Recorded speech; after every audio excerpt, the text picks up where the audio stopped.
get started going week 2. Looking forward to start opening up Big 12 play. Been asked a lot about, are you excited about playing Oklahoma week 2? Would you rather play them week 12? Well, truth of the matter is I'd like to play them never, because they're pretty good. But I don't know if it really matters, to be honest with you. I mean, obviously it is what it is. We're happy to be in the Big 12. We're excited about being able to travel to all the different venues in the Big 12. We got a lot out of that last year when we hit the 4 road games last year, and looking forward to hitting all 5 of the road games this year. So it starts week 2. Don't know if that's good, don't know if that's bad, but we're gonna prepare like we would any other game. We're gonna have a good week of practice starting today and travel on Friday, and I do my best and explaining to the guys exactly what to expect. It's kind of part of our job to prepare them to what they're, not only what they're doing on all 3 sides of the ball, but also this is a new experience for probably about 30 to 35 guys that'll be traveling to Norman. Haven't traveled before with our team, so that's a lot of guys, a lot of inexperience. Can't use as an excuse, like we didn't let them use as an excuse last week, and we're not going to let them use it as an excuse this week. But we'll do our best to try to get them to understand how we travel and what they need to expect in Norman. So just a couple of notes on Oklahoma. Obviously well coached. Bob Stoops has been there, has won 80% of his games. Is just right underneath Barry Switzer as far as percentage on how many games he's won in his 15 years there, so that speaks for itself. They've addressed a lot of things in the offseason. Don't think they like how they ended the year last year, much like we didn't, and we changed some things. They changed some things as well. Defensively, they're not going to sit on their heels. They're going to attack. They're going to pressure a bunch. They're going to blitz a bunch. They're going to play man coverage, and they're good at it. Offensively, they're not the throwing team that they have been the last several years. They're gonna run the ball. They got capable backs. They got big fullbacks. They do have quality receivers. Two of the receivers that played against us last year are there. Just they're not getting the ball as much right now because of the focus is to get their young quarterback, the Knight kid, just involved in the run game and establish the run. Special teams is a different thing as well. Everything they're doing is different than what they did last year, and we will continue to try to assess as far as what their plan is with that. But with that said, it's still Oklahoma. It's still the same team. They're extremely talented. The atmosphere is hostile. It's rowdy. It's loud. There's 85,000 people. They're approximately from here to right here on top of you. They're much like Oklahoma State was last year. They're right on top of you, so our guys are going to have to be able to handle that. Winning tradition, we respect our opponent as we do every opponent that we play, and we'll prepare to go try to win. Take some questions. Dana, what's the difference between you trying to work a new quarterback in and them trying to work Trevor Knight in? It's pretty similar. It's pretty similar. Look at what we did last year. I mean, we were both throwing the ball all over the place last year, and this year we're running the ball a lot more. I think you have to probably do that with a young, experienced quarterback. They got a lot of new faces at receiver as well. so dealing with the same things that we are. So I doubt that's any different. They're asking him to do some different things than we are. I mean, he's more involved in their run game than we are. I don't think anybody's going to get a kick out of watching Paul Millard run the triple option or speed option or zone read or any of that stuff. So there's obvious differences in what we're asking them to do, but easing them into it and not putting too much on the quarterback is obviously important. Dana, their offensive line returns, I think, 4 starters, is regarded very well. What do you see out of them on film? They're big, athletic, got good depth. Looks like the same Oklahoma offensive line that I've looked at for 15 years. We've put plenty of guys in the NFL. Their tackles are 6'5", 320. You know, they're big 300-pound guys on the inside, big, athletic, you know, talented. It looks the same as it's been for the last 15 years.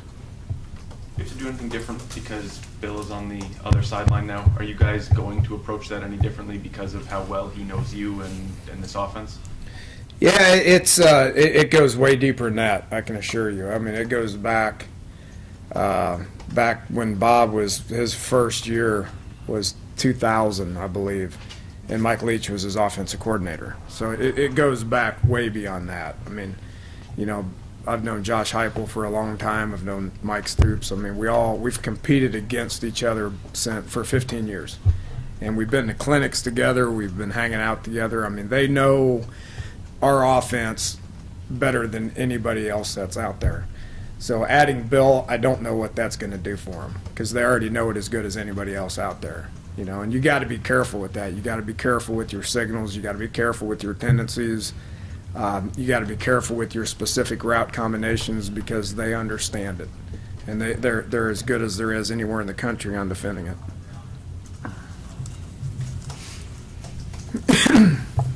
It goes back to when Mark was at Arizona, and Bill was at Arizona. Seth Luttrell was at Arizona. Sonny Dykes was at Arizona. I mean, he's been with people that have run our offense for a long time. So not only does Bob have a tremendous amount of familiarity with it, so does Mike as well. Dan, do they run a similar offense? I know everybody's different, but he even said yesterday that kind of the same, really. I mean, do they do different stuff, or is it the framework the same? Said it is or it isn't. It is. Yeah, it has. There's been a lot of similarities. when you look at it, there's you know, everybody, you know, you come up with what you want to do offensively, and whether you worked with people or whether whoever you got it for, the longer you're in with the assistant coaches that you're in with, you're going to see gradual changes. You've seen gradual changes with our offense over the 3 years here with outside influences. You've seen changes when I went from Texas Tech to Houston, from Houston to Oklahoma State, from Oklahoma State to West Virginia. There's changes, and that's never going to happen. The base, you know, structure of what the offense is, I think there's a whole bunch of similarities. I think probably some of the formations are still called the same, I would guess. I don't know. When you look at what their offense was like on last Saturday against Louisiana Monroe, there was a lot of sets that were the same. Some of the plays were the same. Some of the plays were completely different that we're not doing. You know, so while it's the same, it's also different in many ways as well. Don't know if that's an advantage or not. If it's an advantage for us, then it's an advantage for them. Mention the atmosphere. I don't know if you want to put a ranking on this, but how hard is, having been there before, how hard is Oklahoma to play at? And does it help that you guys went to Texas last year and at least some of the guys got the experience of playing? I don't view Texas as having any kind of advantage for us. You know, each place is different. Each place is unique. You know, I view at Oklahoma as hard of a place to play as anywhere else. You know, there's plenty of hard places to go play. You know, ultimately you got to have some guys that can block all that stuff out and just get out there and play football. You know, is it hard to play there? Yeah. Is it hard to play at Texas? Yes. Is it an impressive place? Absolutely. It's a very impressive place. You mentioned the narrow sidelines, I think, between the wall and the sideline. I think it's, you said Oklahoma State, right? You wouldn't have mentioned that unless it was a thing, I guess. Yeah, it must be an Oklahoma thing because Tulsa's like that, Oklahoma State's like that, and Oklahoma's like that. I'm telling you, they're literally, the chairs are up against the wall, and then there's people right here. I mean, is there a competitive disadvantage to it? No, it's just a distraction, and there's many distractions that you have to be able to overcome on the road. That's one distraction that you got to overcome.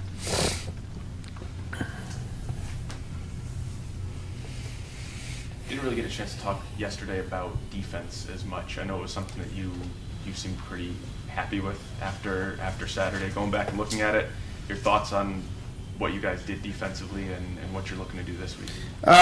For the most part, pretty good. Happy with the second half in particular, obviously, as far as coming out and played with more energy, played with less assignment bus in the second half. Shut them out in the second half, which was obviously important to win. You can say what you want to about the first half. I mean, the second quarter was bad. Defensively, the first quarter was good. The second quarter was bad. Offensively, the first quarter was good. The second quarter was atrocious.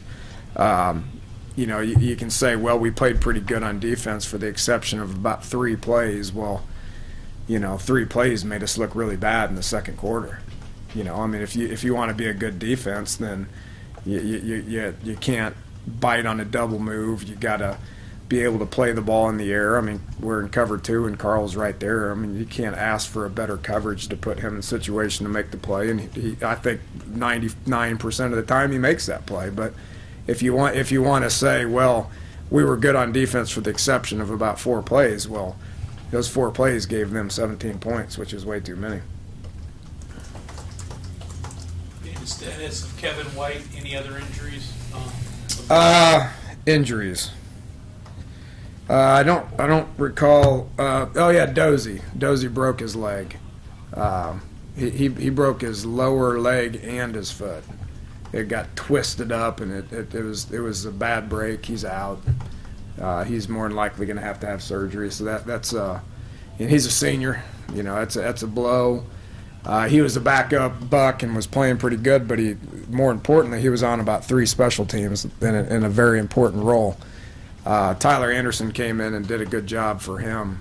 We gave Tyler a shout out for a guy that we weren't counting on playing to go in there and give us some decent snaps on defense, and more importantly, go in on special teams and take that role. So he's the only one from the game that we came out and said that he's done. So him and Nana and Shaq are all done for the year. Kevin, I don't know. I mean, we'll find out today. I mean, he was day to day until we ruled him out towards the end of the week last week. So he's day to day. Hopefully we can get him back out there. I know it's a small sample size, but what have you seen from Trevor Knight? What makes him dangerous? Yeah, he can run. I mean, he's a talented guy. So they said his completion percentage wasn't very good, and when I watched the tape, he has a good throwing motion. It's not like he can't throw. There's been guys in the past where they say his completion percentage is low, he can't throw, and you watch him and they can't throw. He's got a good release. He's a talented quarterback. He's going to get better and better. They're going to rely on him to make plays in the run game, and then they're going to rely on him to make plays in the pass game. Hopefully he doesn't get things figured out here this week. I would anticipate him getting things figured out and being a really good quarterback for him. Can you even use that game last year as a comparison point, considering that it's going to be likely an entirely different offense on both sides? Can't use it for anything. You can't use it for offense. You can't use it for defense. You can't use it for special teams. So it pretty much didn't happen. What's Kwiatkowski bring to your defense? Toughness, smart player. Darwin was our MVP, but he was a close second. He's a smart guy. He's matured. He's physically impressive. He runs pretty good. He gives you pop at the point of attack. Coach Patterson was very pleased with how he plays, but he brings an understanding of the game, which for a linebacker is obviously very important. It's you got to sort things out mentally, and you got to be able to react to things, trust what you see, and get after it. And did a good job. We were very happy with what his performance was. How about Dylan, the way you've used him? Who's that? Dylan. KJ. He had an okay day. We got to get more out of him. He played, I think, 12 snaps. We're going to use him in the nickel situation like we did this past week, but how many times did they come out in 3 and 4 wide?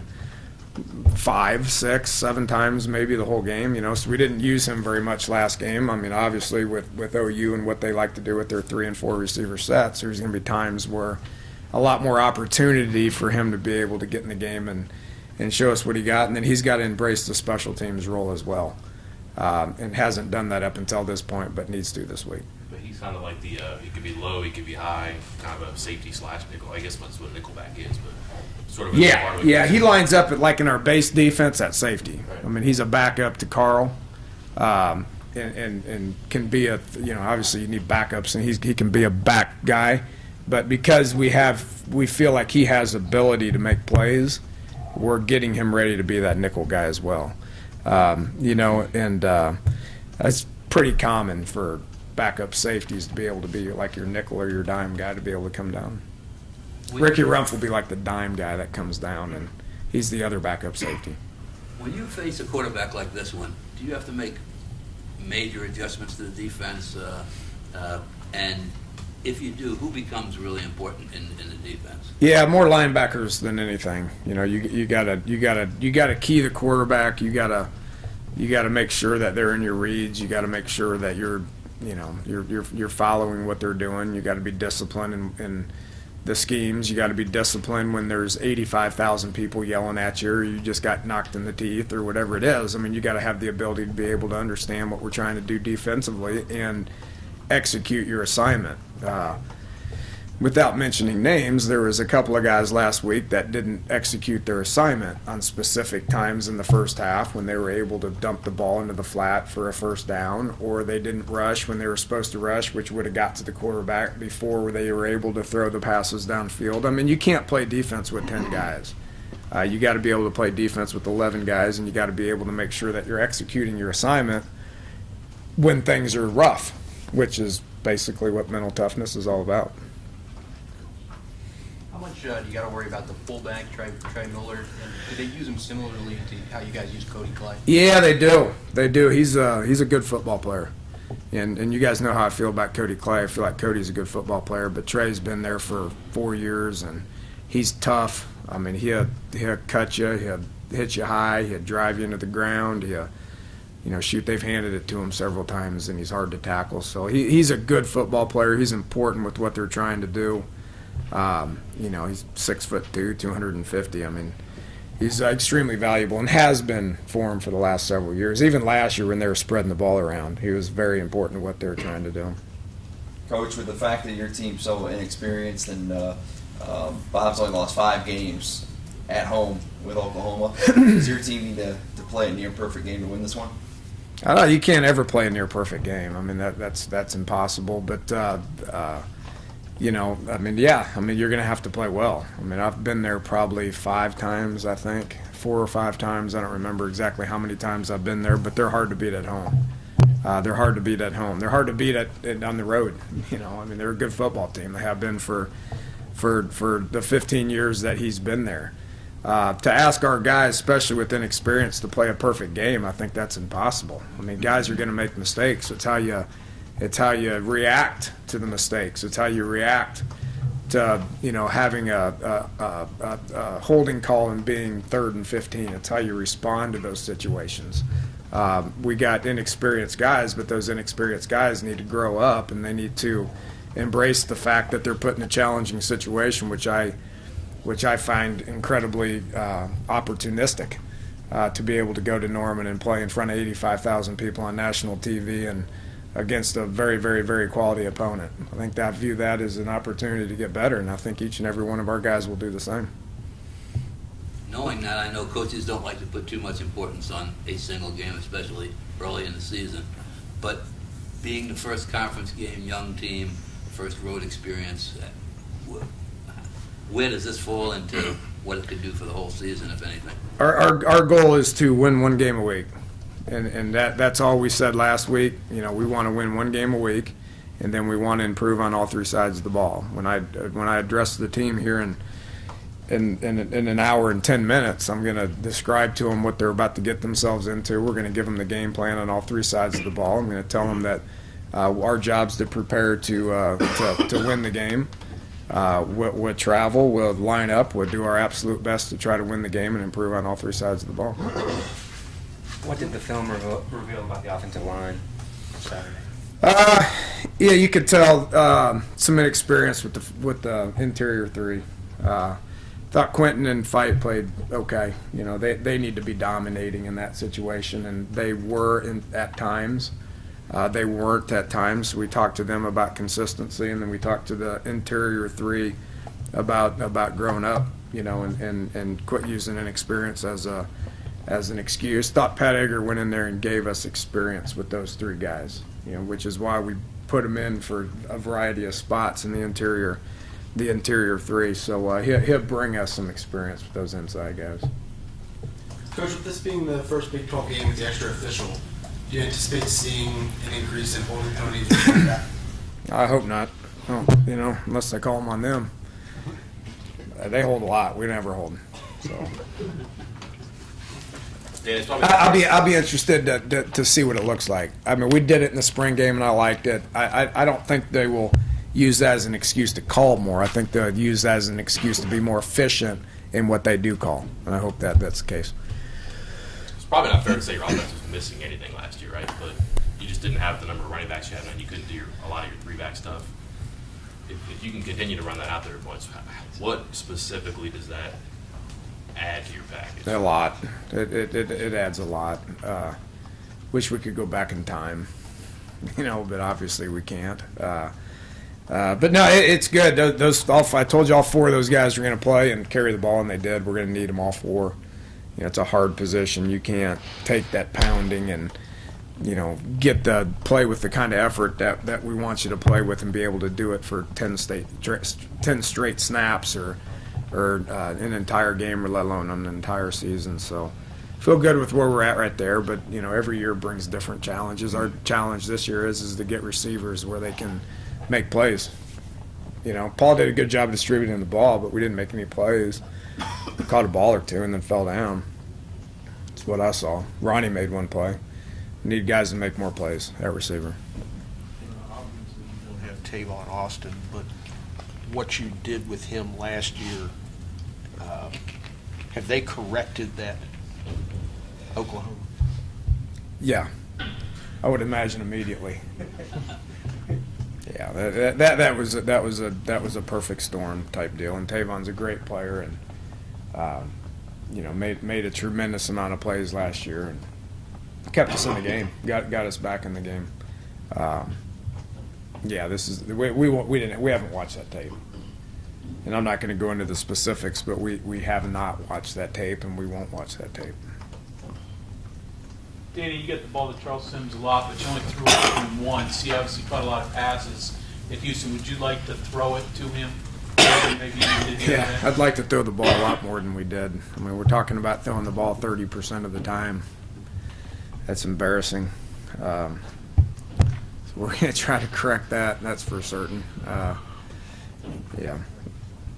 I said I don't care much about stats, but we got to be a little bit more balanced. Here I am. I mean, what the heck's going on here? Here I'm talking about balance, you know, and everybody says you guys throw the ball. It's air raid. You throw it 80, 90% of the time, and I'm talking about balance because we can't get to where we're throwing the ball 50% of the time. Time to go to work. Why can't you get there? Because you guys are keeping me. I mean, I'm supposed to be in a meeting right now, and we're supposed to be drawing up all these pass plays and everything, and I got to get in there and get to work. We're going to work hard on it. All right, thanks, Coach. All right.